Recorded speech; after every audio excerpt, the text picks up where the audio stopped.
हाय भाई लोग, जैसा कि आप सभी लोग जानते हैं हम लोग रामेश्वरम आए हुए हैं। अगर नहीं जानते तो जाके पहले पार्ट 1 की वीडियो देखो। अभी हम जा रहे हैं सीता माता की मंदिर में। जैसा कि देखो, बोलते बोलते ही पहुंच गए हैं सीता माता की मंदिर में। ये देखो। हेलो गाइस, एबे हमें आसलू सीताकुंड जिनके APJ Abdul Kalam memorial museum रु बाहरलू। एबे आसलू सीताकुंड जिनकी अच्छी एबाटे आप देखि पारो की पारु दियो तमे आरु कहसन जे माता सीता के जेते बेले शोक लागुतिला राम भगवान परे ई लोक तांको लागि मीठा पान बाहर कर देते। चलो तीर चलेगी ना मीठा पान बाहर कर आसो देखा मु तुमके केनते दिसती से आरु टेस्ट करी कर भी जणा मु निश्चय एरो तमे देखि पारु दिबो देखि बार दो अरे हमें ओडे नुवा इन्फ्लुएंसर हवा के जो चीचे गुड़ा बाइकिंग चलिए दोस्तों, मैं बताता हूँ, इनकी बस की बात नहीं है हिस्ट्री सुनाना। चलिए शुरू करते हैं। वेल्लोंडी टेम्पल, जिसे अक्सर वेल्लोंडी तीर्थम के नाम से जाना जाता है, तमिलनाडु के रामेश्वरम में स्थित है। ये एक बेहद पवित्र और चमत्कारी स्थान माना जाता है क्योंकि यहाँ खरे समुंदर के बीच में से मीठा पानी फ्रेश वाटर निकलता है। इसके इतिहास और सीता कुंड से जुड़ी कथा इस प्रकार है। वेल्लोंडी तीर्थम की कथा। हिस्ट्री। सीता माता की प्यास। रामायण के अनुसार जब भगवान श्री राम, माता सीता और लक्ष्मण जी लंका पर विजय प्राप्त करके लौट रहे थे, तब रामेश्वरम के पास माता सीता को बहुत तेज प्यास लगी। श्री राम का बाण। माता सीता की प्यास बुझाने के लिए आसपास कोई मीठा पानी नहीं था। तब भगवान राम ने समुद्र में अपना एक बाण चलाया।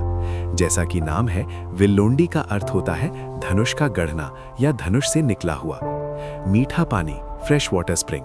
भगवान राम के बाण चलाते ही खरे समुद्र के बीच में से एक मीठा पानी का स्रोत स्प्रिंग फूट पड़ा। माता सीता ने वहां से पानी पीकर अपनी प्यास बुझाई। इस कुंड को ही सीता कुंड के नाम से जाना जाता है। धनुष का छुपाना। एक अन्य मान्यता के अनुसार इस जगह पर श्री राम ने अपना धनुष और बाण छुपाया या गाड़ा था, इसलिए इसका नाम वेल्लोंडी पड़ा। आज की स्थिति। ये स्थान रामेश्वरम के मुख्य मंदिर से लगभग 6-7 किलोमीटर की दूरी पर है। आज भी यहाँ एक छोटा सा कुआं वेल बना हुआ है जो समुद्र के पानी के बीच में है। इस कुआं का पानी बिल्कुल मीठा और पीने योग्य है, जबकि इसके चारों तरफ नमकीन समुद्र है। यहाँ तक पहुँचने के लिए समुद्र में एक लंबा वॉकिंग ब्रिज प्लेटफॉर्म बनाया गया है, जिसके अंत में ये पवित्र कुआं स्थित है। यहाँ आने वाले श्रद्धालु इस पानी को चमत्कारी मानते हैं और इसे प्रसाद के रूप में ग्रहण करते हैं। तो चलिए अभी हम जाएंगे पम बम ब्रिज में। अभी हम पहुंचने वाले हैं पम बम ब्रिज गेट के पास। देखो ये कितना सुंदर ब्रिज है। अब चलिए इसकी हिस्ट्री सुनाता हूँ। रामेश्वरम को भारत की मुख्य भूमि यानी मेनलैंड से जोड़ने वाला पंबन ब्रिज सिर्फ एक ब्रिज नहीं बल्कि इंजीनियरिंग का एक चमत्कार है। इसका इतिहास जितना पुराना है उतना ही दिलचस्प भी। यहाँ इसके इतिहास के कुछ मुख्य पहलू दिए गए हैं।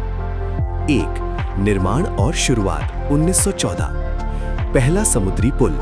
ये भारत का पहला सी ब्रिज था। इसका निर्माण 1911 में शुरू हुआ और 24 फरवरी 1914 को इसे खोला गया। British engineering. इसे ब्रिटिश इंजीनियर्स ने बनाया था ताकि भारत और श्रीलंका तब सीलोन के बीच व्यापार और संपर्क बढ़ाया जा सके। 2. शर्जर रोलविफ्ट शर्जर स्पैन। इस पुल की सबसे बड़ी खासियत इसका बीच का हिस्सा है, जिसे शर्जर स्पैन कहते हैं। कैसे काम करता है? जब कोई बड़ा जहाज नीचे से निकलना चाहता है तो ये पुल बीच से 2 हिस्सों में कैंची की तरह ऊपर उठ जाता है। डिजाइन। इसे विलियम शर्जर नाम के एक जर्मन इंजीनियर ने डिजाइन किया था। 3. 1964 का भयानक तूफान साइक्लोनिक डिजास्टर। पंबन ब्रिज के इतिहास में 1964 का साल सबसे दुखद था। धनुषकोडी तूफान, एक भयानक चक्रवात ने धनुषकोडी को पूरी तरह तबाह कर दिया। ट्रेन हादसा। इस तूफान में पंबन धनुषकोडी पैसेंजर ट्रेन पूरी तरह समुद्र में बह गई थी। पुल को भी काफी नुकसान पहुंचा था। ई श्रीधरन का योगदान। भारत के मेट्रोमैन कहे जाने वाले ई श्रीधरन ने इस टूटे हुए पुल को रिकॉर्ड 46 दिनों में फिर से ठीक करके खड़ा कर दिया था, जबकि उम्मीद 6 महीने की थी। 4. सड़क पुल अन्नई इंदिरा गांधी रोड ब्रिज। काफी समय तक सिर्फ रेल पुल ही था, लेकिन 1988 में इसके पैरेलल एक सड़क पुल भी बनाया गया, जिसका उद्घाटन इंदिरा गांधी ने किया था। ये पुल पार्क स्ट्रीट का बेहद खूबसूरत नजारा देता है। 5. नया पंबन ब्रिज, मॉडर्न एरा। अब पुराना रेलवे ब्रिज 100 साल से ज्यादा पुराना हो चुका है, इसलिए उसके बगल में एक नया पंबन ब्रिज बनाया गया है। वर्टिकल लिफ्ट, नए पुल में पुरानी रोलिंग मैकेनिज्म की जगह वर्टिकल लिफ्ट टेक्नोलॉजी है जो पूरे स्पैन को ऊपर उठा देती है। रफ्तार, नया पुल ज्यादा वजन और तेज रफ्तार वाली ट्रेन झेलने के लिए बनाया गया है। पंबन ब्रिज आज भी इंजीनियरिंग का एक ऐसा नमूना है जो समुद्र की खरी लहरों और नमकीन हवाओं के बीच मजबूती से खड़ा है। নাকি আগে ভাঙিয়ে দিলা দুজন এটা তো ফলা নিচে মোটা ফলা নিচে এটা তো রোড বটে দিলা বেলা ভাঙিয়ে দিলা তো বুটা এবার আমি দেখাবো যে ইন্না বিচ কেম মোদি ইনাগ্রেট করতে দেगा।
देखा कितना सुंदर है पॉम्बॉम ब्रिज।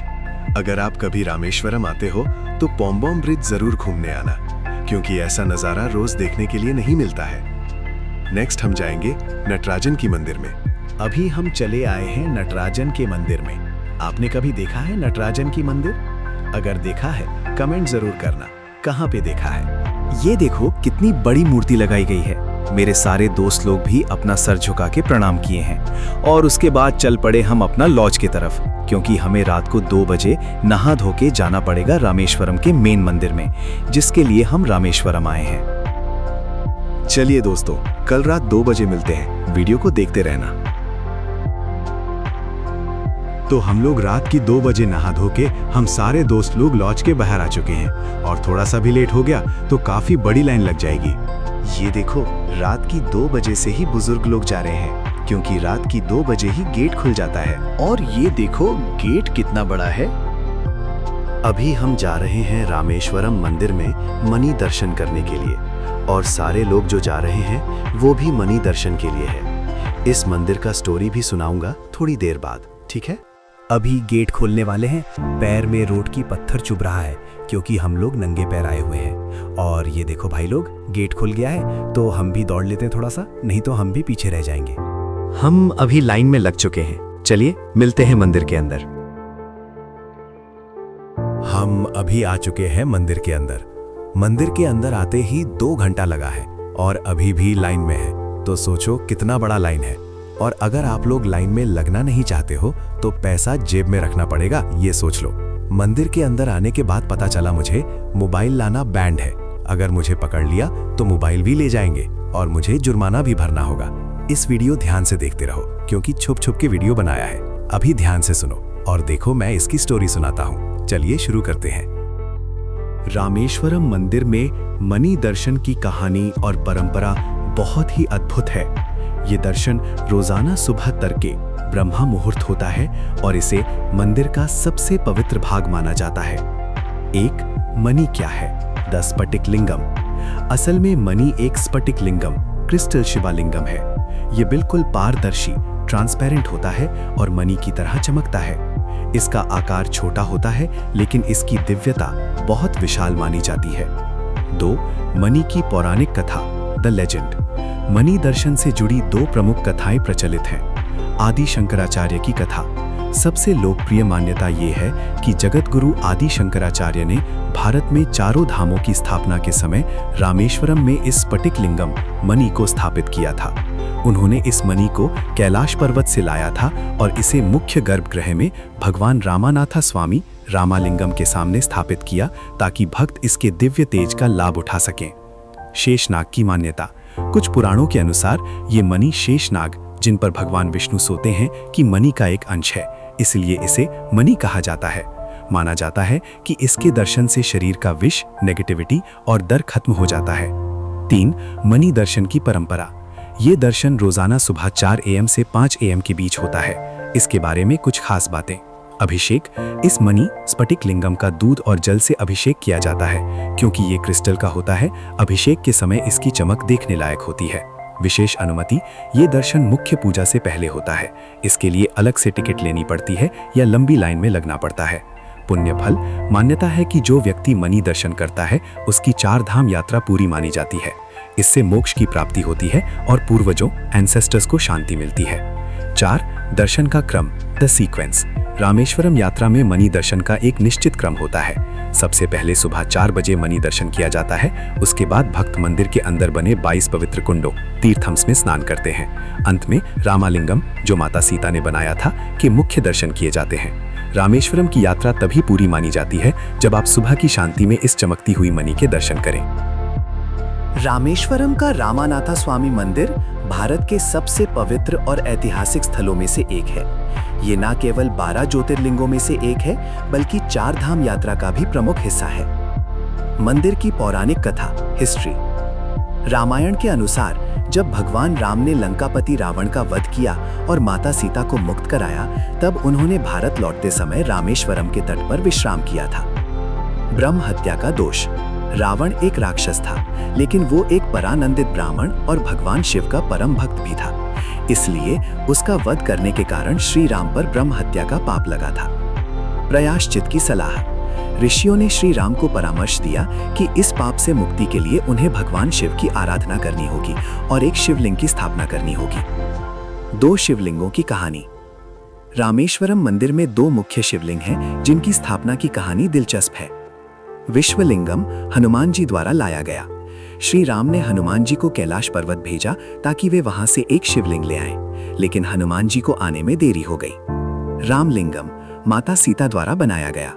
पूजा का शुभ मुहूर्त निकला जा रहा था, इसलिए माता सीता ने समुद्र की रेत से ही एक शिवलिंग बनाया। श्री राम ने इसी लिंग की पूजा की, जिसे रामलिंगम कहा जाता है।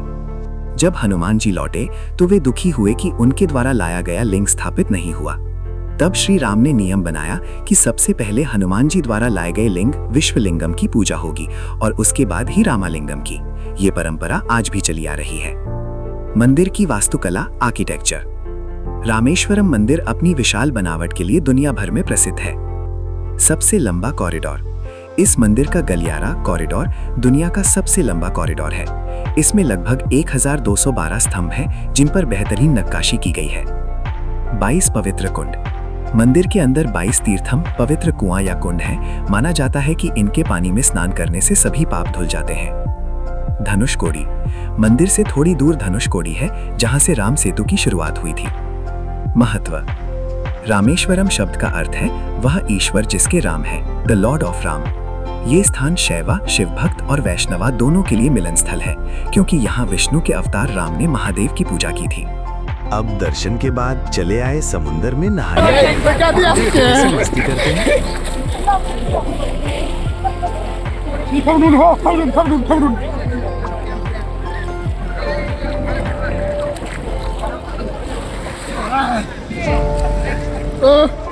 मस्त लग रहा, बढ़िया लग रहा, बढ़िया लग रहा, बहुत बढ़िया लग रहा।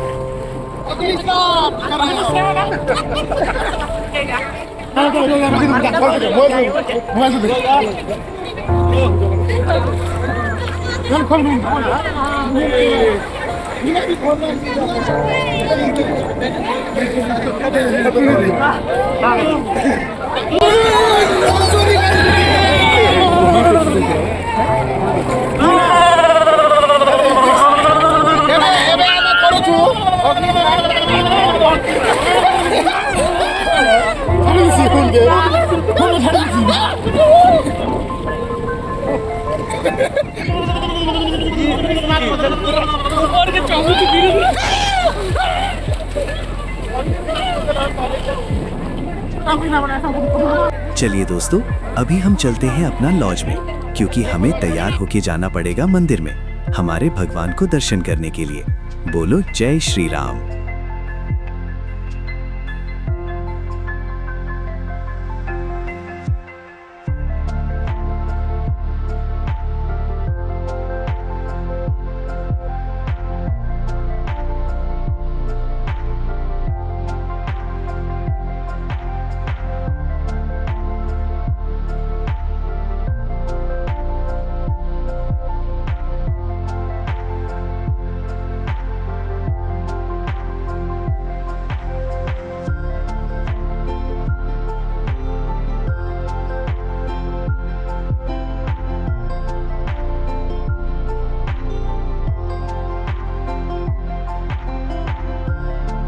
வணக்கம்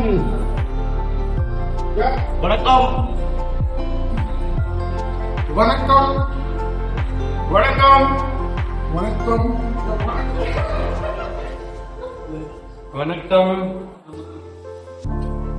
வணக்கம் வணக்கம்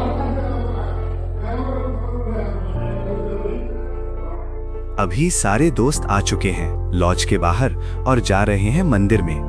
ये देखिए, मंदिर के अंदर जाने के लिए लग चुके हैं लाइन में, देख सकते हो।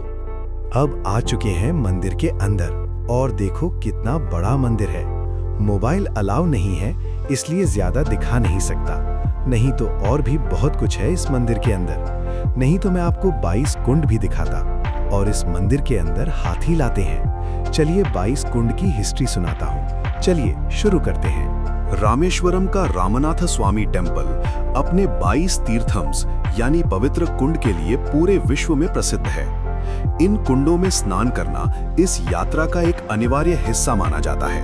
1. धार्मिक इतिहास माइथोलॉजी। पौराणिक कथाओं के अनुसार जब भगवान राम ने लंका पर विजय प्राप्त की और माता सीता को लेकर लौटे, तब उन्होंने ब्रह्म हत्या के पाप से मुक्ति पाने के लिए रामेश्वरम में शिवलिंग की स्थापना की थी। मंदिर के अंदर स्थित ये 22 कुंड उन्हीं के बनाए हुए या उन्हीं से जुड़े हुए माने जाते हैं। कहा जाता है कि ये 22 कुंड भगवान राम के तरकश यानी क्विवर के 22 बाणों का प्रतीक है। उन्होंने अपने बाणों से धरती को भेद कर ये पवित्र जल धाराएं निकाली थीं, ताकि सेना और अन्य लोग पुण्य स्नान कर सकें। 2. कुंडों की विशेषता। महालक्ष्मी तीर्थम ये सबसे पहला कुंड है। माना जाता है कि यहाँ स्नान करने से सुख समृद्धि मिलती है। अग्नि तीर्थम ये मंदिर के बाहर समुद्र का तट है, जहाँ सबसे पहले स्नान किया जाता है। कोड़ी तीर्थम इसे 22वां और सबसे पवित्र कुंड माना जाता है। कहा जाता है कि इसका जल गंगा के समान पवित्र है और कृष्ण ने इसे विशिष्ट फल प्रदान किया था। 3. स्नान की परंपरा। मंदिर के प्रांगण में स्थित हर एक कुंड के पानी का स्वाद और तापमान एक दूसरे से अलग होता है। हालांकि ये सब एक दूसरे के काफी करीब हैं। श्रद्धालु एक के बाद एक क्रम में इन कुंडों में स्नान करते हैं। नहीं खाली घरे बसले देखलु केमन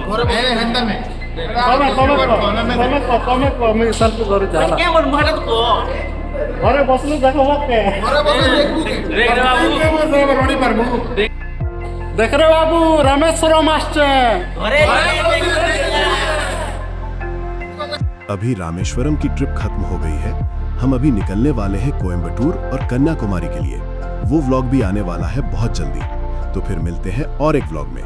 बाय बाय दोस्तों।